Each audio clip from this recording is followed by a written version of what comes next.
నమస్కారం సార్. నమస్తే అమ్మా.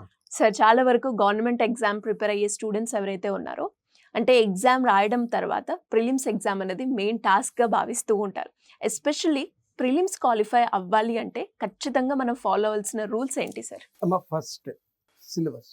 యాక్చువల్‌గా మనం కాలేజీలో చదువుకునేటప్పుడు, స్కూళ్ళలో చదువుకునేటప్పుడు ఎగ్జామ్స్‌కి ముందు టీచర్ల దగ్గరికెళ్ళి, "సార్ 4 ఇంపార్టెంట్ క్వెషన్‌లు గుర్తుపెట్టివ్వరా" అంటే ఆ 4 చదువుకుంటే పాస్ అయిపోవాలని.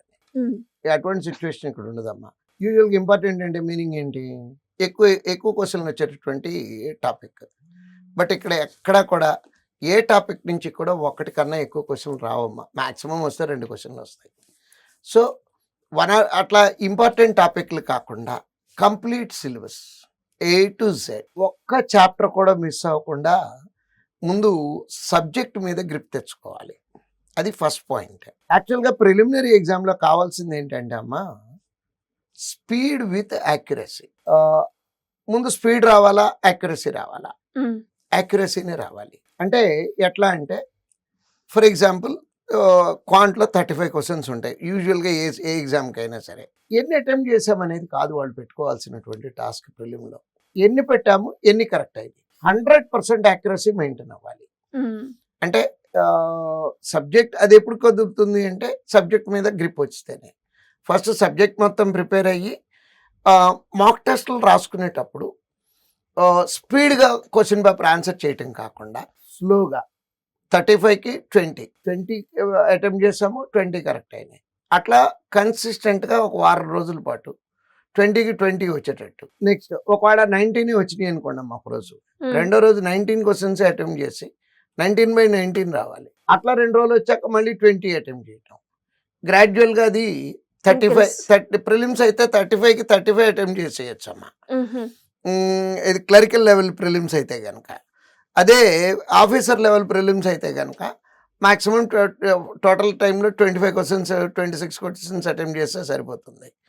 అంటే ముందు మనము ఎగ్జామ్ గురించి ఒక పూర్తి అవగాహన తెచ్చుకోవాలి. అంటే ఎన్ని మార్కులు వస్తే ఈ ఎగ్జామ్ క్లియర్ అవుతుంది అనేది ప్రతినిత్యం మన మైండ్లో స్ట్రైక్ అవుతూ ఉండాలి. దానికి సరిపడా ప్లానింగ్. అంటే ప్రిలిమినరీకి ఒక స్ట్రాటజీ ఉంటుంది, మెయిన్స్కి ఒక స్ట్రాటజీ ఉంటుంది. ఆ ప్రిలిమినరీలో ఎక్కువ మార్కులు రావాలి, మెయిన్స్లో ఎక్కువ మార్కులు అవసరం లేదా. సో ఆ మార్కులు ఎన్ని రావాలి అనేది దృష్టిలో పెట్టుకొని అది ఇయర్ బై ఇయర్ గ్యారంటీగా మారుతుంది. మారినా కూడా ఆల్మోస్ట్ ఒక బెంచ్ మార్క్ అనేది, ఒక రేంజ్ అనేది ఉందమ్మా. ఆ రేంజ్ ఎలా అర్థమవుతుందంటే ఒక 5-6 సంవత్సరాల కట్ ఆఫ్ మార్కులు చూసుకుంటే క్లియర్గా అర్థమవుతుంది. అది అర్థం చేసుకొని ఫస్ట్ ఆ యాక్యురసీ మీద ఫోకస్. అట్లా ప్రాక్టీస్ చేయగా స్పీడ్ కూడా ఆటోమేటిక్గా వచ్చేస్తుందమ్మా. కానీ ఎప్పుడన్నా ఒకసారి కనుక యాక్యురసీ పోయింది అనిపిస్తే మళ్ళీ నెక్స్ట్ 6 రోజుల పాటు స్లో డౌన్ చేసి ఎగ్జామ్ రాయాలి. అంటే ఫర్ ఎగ్జాంపుల్ కంటిన్యూస్గా 30 క్వశ్చన్స్ పెడుతున్నాము, 30 కరెక్ట్ అవుతున్నాయి. ఒకరోజు సడన్గా 25 కరెక్ట్ అయినాయి అనుకోండి అమ్మా, మళ్ళీ వెనక్కి వచ్చేసి ఒక వారం రోజుల పాటు 25 క్వశ్చన్స్ అటెంప్ట్ చేయటం, 100% కరెక్ట్ అవ్వాలి. 26, 27 మళ్ళీ గ్రాడ్యువల్గా వెళ్ళటమేనమ్మా. ఈ రకంగా ప్రాక్టీస్ చేస్తే ప్రిలిమినరీ ఎగ్జామ్ అనేది నాలెడ్జ్కి సంబంధించినటువంటి టెస్ట్ కాదు, స్పీడ్కి సంబంధించినటువంటి టెస్ట్. సో ఎక్స్ట్రాడినరీ నాలెడ్జ్ అవసరం లేదు, కావాల్సింది బేసిక్ నాలెడ్జ్. ఆ బేసిక్ నాలెడ్జ్ అందరి దగ్గర ఉంటుంది. నెక్స్ట్ ఇంకో పాయింట్, మోస్ట్ ఇంపార్టెంట్ పాయింట్ ఏంటంటే అమ్మా, ఎగ్జామ్ రాసేటప్పుడు ఫైనల్ ఎగ్జామ్ మనం ల్యాబుల్లో రాస్తూ ఉంటాము. ఆ రియల్ టైమ్ ఎన్విరాన్మెంట్లో ప్రాక్టీస్ చేయాలి. అంటే యూజువల్గా పిల్లలు చేసే తప్పు ఏంటంటే దే డూ ప్రాక్టీస్ ఆన్ మొబైల్లో ఎగ్జామ్ రాస్తారు, కూర్చొని ఇట్లా ఇట్లా ఇట్లా అనుకుంటూ ఎగ్జామ్ రాస్తూ ఉంటారు. ఫైనల్ ఎగ్జామ్ రాసేటప్పుడు చేత్తో మౌస్ పట్టుకొని డెస్క్టాప్ మీద రాయాలి. ఆ అలవాటు లేకపోవటం వలన ఇప్పుడు ఫర్ ఎగ్జాంపుల్ మనం ఒక బండి తోలుతున్నాం అనుకోండి, మన సొంత బండి ఒక బండి తోలుతున్నాము, రేపొద్దున ఇంకో బండి ఎవరిదైనా బండి తోలాల్సి వస్తే ఒక 2 నిమిషాలు 3 నిమిషాలు అలవాటు అయ్యేదాకా కష్టంగా ఉంటుంది. ఇక్కడ కూడా అదేనమ్మా. రోజు ఈ రకంగా టచ్ మొబైల్లో ఎగ్జామ్ రాయటం అలవాటు అయ్యి సడన్గా వెళ్ళి డెస్క్టాప్ మీద రాయాలంటే 1-2 నిమిషాలు డిఫరెన్స్ వస్తుంది. 20 minutes పేపర్లో 1 minute 2 minutes it's a big difference అమ్మా. 2 మార్కుల డిఫరెన్స్ వచ్చేస్తుంది.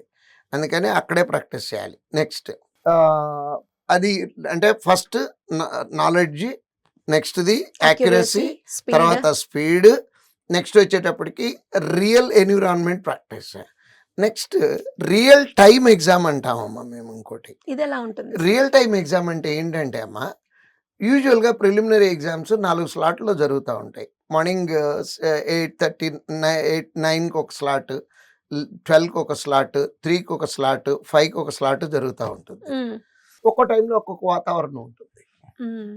అందుకని మనం ప్రాక్టీస్ చేసేటప్పుడు కూడా మ్హూ.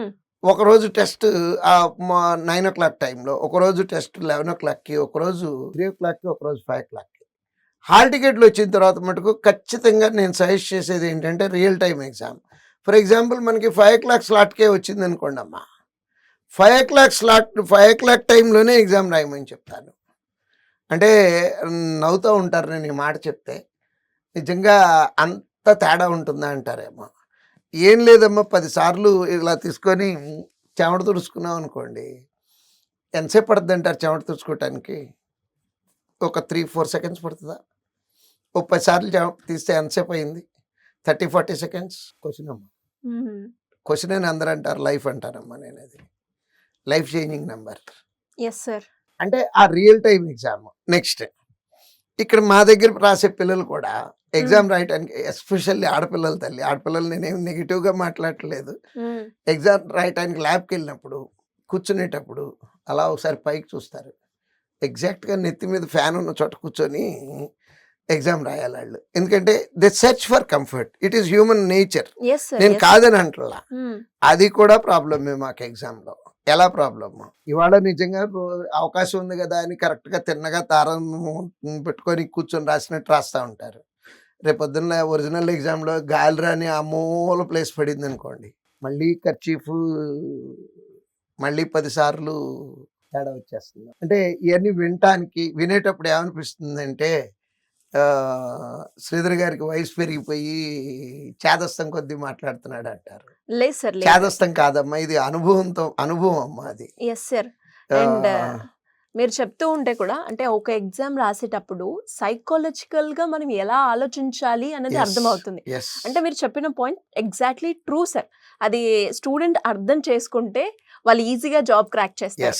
అండ్ మీరు అన్నట్టుగానే అంటే డిఫరెంట్ స్లాట్స్ ఉంటాయి. అంటే ఇలా డిఫరెన్సియేషన్ ఈ రకంగా కూడా మన సబ్జెక్ట్ మీద ఎఫెక్ట్ పడుతుందా, మన కాన్సన్ట్రేషన్ దెబ్బతీస్తుందా అన్నది ఒక్కసారి మీరు కంప్లీట్ గా ఈ వీడియో చూస్తే సార్ చెప్పిన పాయింట్ లో మనం అబ్జర్వ్ చేస్తే ఇలాంటి చిన్న మిస్టేక్స్ సార్ మీరు అన్నట్టుగా ఎగ్జామ్ క్వాలిఫై అవ్వకుండా చేయడానికి one of the reason 0.5 marks తోటి కట్ అవుతాయి అని చెప్తూ ఉంటారు కదా, ఇలాంటి డిస్టర్బెన్స్ వల్లనే. సో అవి కనుక మీరు చెప్పినవి చాలా క్లీన్ గా కనుక అబ్జర్వ్ చేస్తే డెఫినెట్ గా ఈజీగా ప్రిలిమినరీ క్లియర్ చేయొచ్చమ్మా. సార్ ఒక మంచి సైకాలజీ చెప్పారు సార్. నాకు మీరు చెప్తూ ఉంటే దాని వెనకాల ఉన్న సైకాలజీ, మన హ్యూమన్ నేచర్ కి ఉన్న కనెక్షన్ అర్థమైంది. సైన్స్ అమ్మా, సైన్స్, కంప్లీట్ సైన్స్ అమ్మా. Yes sir. ఇదేమి రాకెట్ సైన్స్ కాదు నేను చెప్పింది. ట్రూ. ఒక మనిషికి కావాల్సినటువంటి మినిమం. Yeah great sir. ఇంకా ఎవరికైనా కూడా ఇలాంటి సబ్జెక్ట్ రిలేటెడ్ గా కావచ్చు, ఎగ్జామ్ ప్యాటర్న్ కి సంబంధించింది కావచ్చు, శ్రీధర్ సిసిలో జాయిన్ అవ్వాలి అనుకున్న స్టూడెంట్స్ ఎవరైనా కూడా మిమ్మల్ని అప్రోచ్ అవ్వాలి అంటే ఏ విధంగా ఉంటుంది? ఈ వీడియోలో కింద స్క్రోల్ అవుతున్నటువంటి నంబర్ ని కాంటాక్ట్ చేస్తే 100% డీటెయిల్స్ ఇస్తారమ్మా. Great sir. Thank you so much. Thank you అమ్మా.